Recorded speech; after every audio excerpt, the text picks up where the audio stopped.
ಇವತ್ತು ಬಹಳ ಯಶಸ್ವಿಯಾಗಿ ಈ ಸಂಘ ಕೆಲಸ ಕಾರ್ಯಗಳು ಮಾಡಿಕೊಂಡು ಬಂದಿದೆ. ಇವತ್ತಿನ ಕಾರ್ಯಕ್ರಮದಲ್ಲಿ ಉಪಸ್ಥಿತಿರುವಂತಹ ಅವರು ಕೂಡ ಪತ್ರಕರ್ತರಾಗಿ ಒಳ್ಳೆಯ ಹೆಸರನ್ನು ಪಡೆದು ಇವತ್ತು ಸನ್ಮಾನ್ಯ ಸಿದ್ದರಾಮಯ್ಯವರ ಮಾಧ್ಯಮ ಸಲಹೆಗಾರರಾಗಿ ಅದರಲ್ಲೂ ಕೂಡ ಬಹಳ ಯಶಸ್ವಿಯಾಗಿ ಕೆಲಸ ಮಾಡ್ತಾ ಇರ್ತಕ್ಕಂಥ ಸನ್ಮಾನ್ಯ ಪ್ರಭಾಕರ್ ಅವರೇ,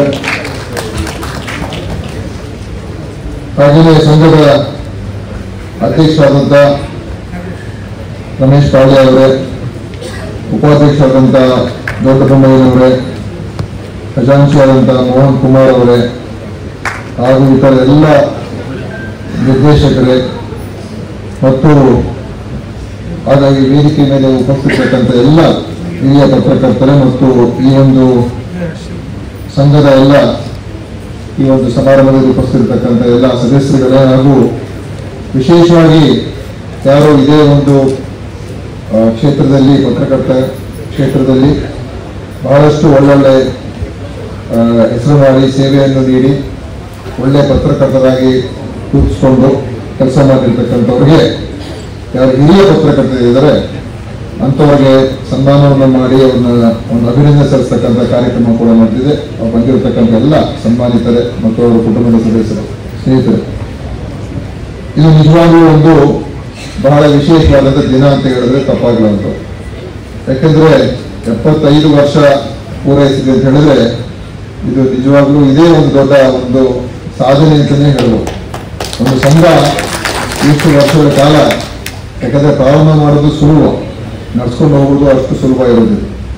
ಅದು ಈ ಒಂದು ಸಂಘ ಸ್ಥಾಪನೆಯಾಗಿ 1949ನೇ ಇಸ್ವಿ ಸ್ಥಾಪನೆಯಾಗಿ ಇವತ್ತು 75 ಇಯರ್ಸ್ ಕಂಪ್ಲೀಷನ್ ಆಗಿದೆ.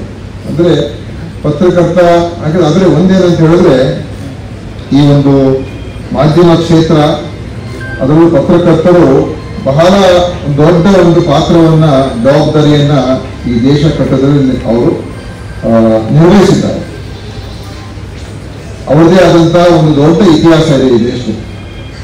ಪತ್ರಿಕೆಗಳ ಮುಖಾಂತರನೇ ಸ್ವಾತಂತ್ರ್ಯ ಸಂಗ್ರಾಮದ ಅನೇಕ ಒಂದು ವಿಷಯಗಳು ಸಾರ್ವಜನಿಕವಾಗಿ ಸಾಮಾನ್ಯ ಜನರಿಗೆ ಮುಟ್ಟಿಸುವಂಥದ್ರಲ್ಲಿ ಬಹಳಷ್ಟು ಅದು ಯಶಸ್ವಿಯಾಗಿ ಬಹಳ ದೊಡ್ಡ ಜವಾಬ್ದಾರಿಯನ್ನು ವಹಿಸಿದರು. ಮತ್ತು ಅನೇಕ ಸ್ವತಂತ್ರ ಹೋರಾಟಗಾರರು ಅವರೇ ಪತ್ರಕರ್ತರುಗಳಾಗಿದ್ದರು.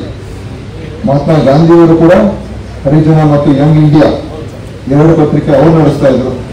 ತಿಲಕ್ ಅವರು ಕೂಡ ಪತ್ರಿಕೆಯನ್ನು ನಡೆಸ್ತಾ ಇದ್ರು. ಅದೇ ರೀತಿ ಅನೇಕ ಸಂಘಟನೆಗಳು, ಸಂಘ ಸಂಸ್ಥೆಯವರು ಪತ್ರಿಕೋದ್ಯಮದ ಮುಖಾಂತರ ತಮ್ಮ ಸಂಘಟನೆಯನ್ನು ಗಳಿಸಲಿಕ್ಕೆ ಮತ್ತು ತಮ್ಮ ವಿಷಯಗಳನ್ನ ಜನರಿಗೆ ಮುಟ್ಟಿಸೋದ್ರಲ್ಲಿ ಬಹಳ ಅವರು ಮುಂಚೂಣಿಯಲ್ಲಿ ಇದ್ದಂತೆ ಭವ್ಯ ಇತಿಹಾಸ ಇದು. ಅದಕ್ಕೇನೆ ಈ ಒಂದು ಕ್ಷೇತ್ರಕ್ಕೆ ನಾವು ಇದು ಒಂದು ಫೋರ್ತ್ ಎಸ್ಟೇಟ್ ಅಂತ ಕರಿತೀವಿ. ಫೋರ್ತ್ ಪಿಲ್ಲರ್ ಇದು ಒಂದು ಆಧಾರ ಸ್ತಂಭ ನಮ್ಮ ಪ್ರಜಾಪ್ರಭುತ್ವಕ್ಕೆ. ಅದರಿಂದ ಅವತ್ತೇ ಈ 75 ವರ್ಷ ಹಿಂದೆ ಸ್ಥಾಪನೆ ಆಗಿರೋದು ಇದೇನು ಆಶ್ಚರ್ಯ ಏನಿಲ್ಲ. ಯಾಕಂದ್ರೆ ಆಗ್ಲೇ ಪತ್ರಕರ್ತರಿಗೆ ಬಹಳ ದೊಡ್ಡ ಗೌರವ ಮರ್ಯಾದೆ ಇತ್ತು.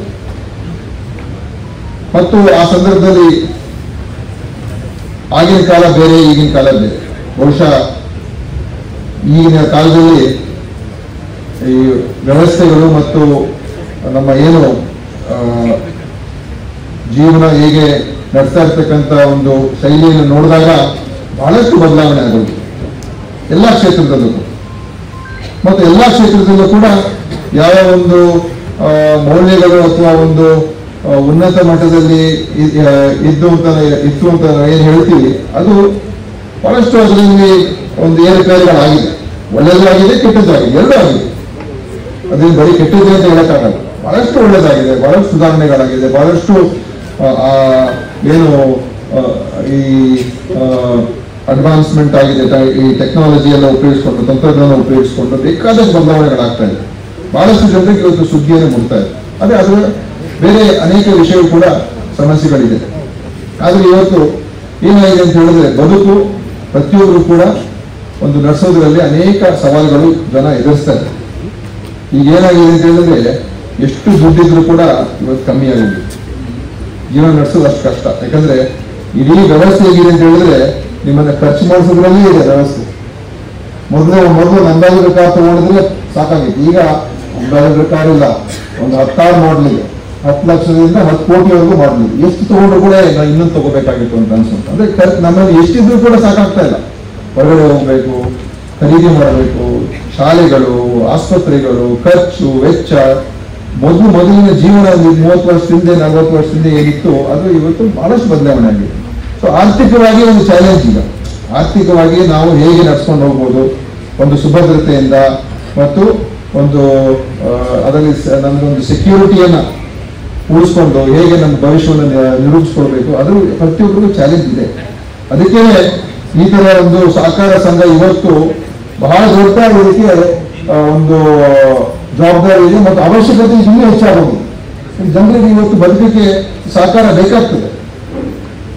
ಒಂದು ಕಷ್ಟ ಸಮಯದಲ್ಲಿ ನಾವು ಆ ಸಂದರ್ಭದಲ್ಲಿ ಆರ್ಥಿಕವಾದಂತ ನೆರವು ಸಿಗದೆ ಹೋದ್ರೆ ಅಥವಾ ಏನಾದರೂ ಒಂದು ನಾವೊಂದು ಶಾಶ್ವತವಾದ ಕೆಲಸ ಮಾಡಿದ ನೆರವು ಸಿಗದೆ ಹೋದ್ರೆ ಬಹಳ ಕಷ್ಟ.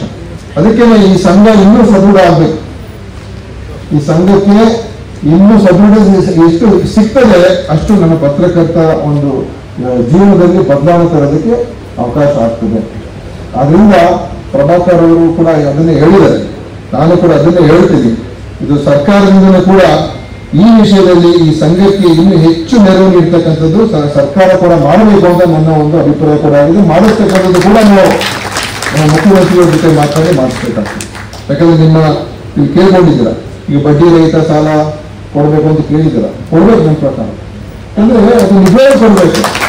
ನಾವು ಏನೇನು ಸ್ಕೀಮ್ಗಳು ಹೇಳ್ಬೋದು, ಪೆನ್ಷನ್ ಕೊಡ್ಸೋಣ, ಇನ್ನೊಂದು ಕೊಡ್ಸೋಣ, ಲ್ಯಾಂಡ್ ಕೊಡೋಣ, ಅವೆಲ್ಲ ಒಂದು ಅನುಷ್ಠಾನ ಆಗೋದ್ರಲ್ಲಿ ಸುಸ್ತಾಗೋಗ್ತೀವಿ. ಅದು ಈ ತರ ಒಂದು ಏನಾಗ್ತದೆ, ನೇರವಾಗಿ ನಿಮ್ಗೆ ಅದು ತಕ್ಷಣಕ್ಕೆ ಆಗುವಂಥದ್ದು ಒಂದು ತೀರ್ಮಾನ ಆದರೆ ನಾಳೆ ನಿಮ್ಮ ಆ ಒಂದು ಫೆಸಿಲಿಟಿ ನಿಮಗೆ ಸಿಗುವಂಥದ್ದಾಗ್ತದೆ. ಸೊ ಆ ಥರದ ಮಾಡಿದಾಗ ಖಂಡಿತವಾಗಿ ಅದು ನಿಮ್ಮ ಒಂದು ಸಂಘಕ್ಕೆ ಒಂದು ಬಲ ಬರ್ತದೆ. ಸೊ ನಾನು ಕೂಡ ಈ ವಿಚಾರದಲ್ಲಿ ಸಿಎಂ ಅವತ್ತು ನಾನು ಮಾತನಾಡಿ ಸರ್ ಇದನ್ನ ಈಗಾದ್ರೂ ಮಾಡಬೇಕು, ಅದು ಮುಂದಿನ ಆಯೋಗದಲ್ಲಿ ಘೋಷಣೆ ಆಗಬೇಕು, ಎರಡೂ ಅದನ್ನು ಮಾಡಿಸ್ತಕ್ಕಂಥದ್ದು ಆಗಬೇಕು, ಇದರ ಅಗತ್ಯತೆ ಇದೆ. ಯಾಕಂದ್ರೆ ನಾವು ನೋಡ್ತೀವಲ್ಲ ಎಲ್ಲ ಕಡೆ ಎಷ್ಟು ತೊಂದರೆಗಳಿದೆ ಅಂತ. ಚೆನ್ನಾಗಿರೋರೆಲ್ಲ ಕಷ್ಟಗಳಿರ್ತಾರೆ, ನಾವು ನೋಡೋದು ಚೆನ್ನಾಗಿರ್ತಾರೆ, ಒಳಗಡೆ ಎಷ್ಟು ಕಷ್ಟ ಅವ್ರಿಗೆ ಗೊತ್ತಿರ್ತದೆ. ಈ ಜೀವನ ಆ ಥರ ಇರೋದು, ಯಾಕಂದ್ರೆ ಆ ಥರದ ವ್ಯವಸ್ಥೆ ಬಂದ್ಬಿಟ್ಟಿದೆ. ಸೊ ಈ ಥರ ಇರೋದ್ರಿಂದ ಖಂಡಿತವಾಗಿಯೂ ನಾವು ನಮ್ಮ ಕಡೆ ಇನ್ನೇನೇನು ಅವಕಾಶಗಳು ಮಾಡೋಕ್ಕಾಗ್ತದೆ ಖಂಡಿತ ಮಾಡೋಣ. ಅದು ಆರೋಗ್ಯ ವಿಮೆ ಯೋಜನೆಯನ್ನು ಏನು ತಗೊಂಡ್ಬಂದಿದ್ದಾರೆ ಈಗಾಗಲೇ, ಮಾಧ್ಯಮ ಸಂಜೀವಿನಿ ಯೋಜನೆ ಇದೆ. ಆದರೆ ಅದು ಕೇವಲ ಅಕ್ರೆಡೈಟೆಡ್ ಜರ್ನಲಿಸ್ಟ್ ಮಾತ್ರ. ಅವರು ಬಹಳ ಕಮ್ಮಿ ಜನ ಇದೆ ಪ್ರಭಾಕರ್ ಅವರು. ಇಡೀ ಪತ್ರಿಕೋದ್ಯಮ ಅನೇಕ ಪತ್ರಕರ್ತರಿಗೆ ಅದರಿಂದ ಪ್ರಯೋಜನ ಆಗ್ತಾ ಇಲ್ಲ. ಸೊ ನಮ್ಮ ಉದ್ದೇಶ ಏನಿರ್ಬೇಕಂತ ಹೇಳಿದ್ರೆ ಏನೇ ಮಾಡಿದ್ರೆ ಅಂತಿಮವಾಗಿ ಜನರ ಪ್ರಯೋಜನ ಆಗಬೇಕು. ಸುಮ್ಮನೆ ಅಲ್ವಾ ನಾವು ಮಾಡಿದೀವಿ ಅಂತ ನಮಗೆ ತೃಪ್ತಿ ಕೊಡೋದಲ್ಲ, ಅದು ನಿಜವಾದಂತ ಪ್ರಯೋಜನ ಆ ಒಂದು ಇರ್ತಕ್ಕಂಥವ್ರಿಗೆ ಪತ್ರಕರ್ತರಿಗೆ ಸಿಗಬೇಕು. ಅದ್ರಲ್ಲಿ ಏನ್ ಮಾರ್ಪಾಡುಗಳು ಮಾಡಬೇಕು ಖಂಡಿತವಾಗಿಯೂ ನಾವೆಲ್ಲ ಚರ್ಚೆ ಮಾಡೋಣ. ಯಾರು ಅಧಿಕಾರಿ ಇದ್ದಾರೆ ಅವನು ಕರೆಸೋಣ. ಅಧಿಕಾರಿಗಳು ಯಾವಾಗಲೂ ಕೂಡ ಹೀಗೇನೆ, ಅಧಿಕಾರಿಗಳು ಹೇಗೆ ಅದನ್ನ ಸ್ಕೀಮನ್ನ ಅನುಷ್ಠಾನ ಆಗದೇ ಇರೋದಕ್ಕೆ ಏನೇನು ತರಬೇಕು ಎಲ್ಲ ತರ್ತಾರೆ.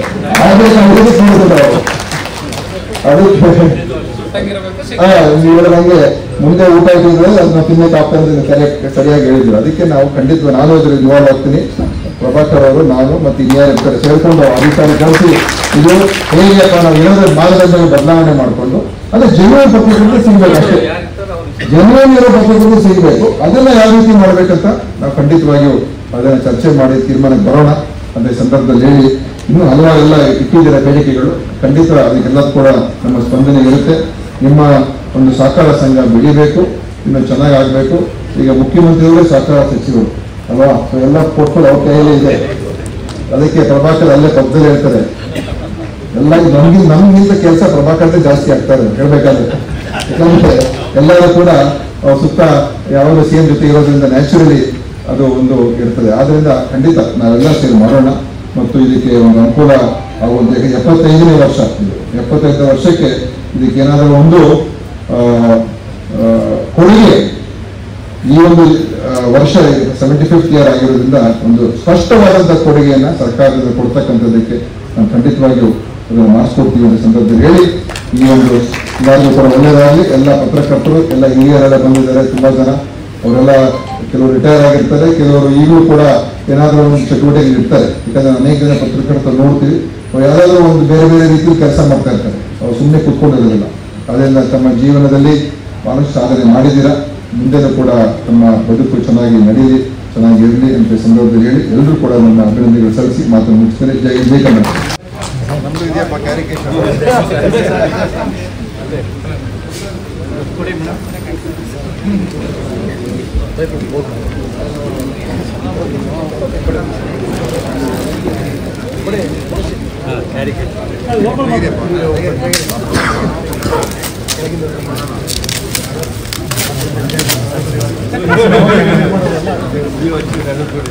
ಮಾತಾಗಿದ್ರೆ ನಾವೇಗೆ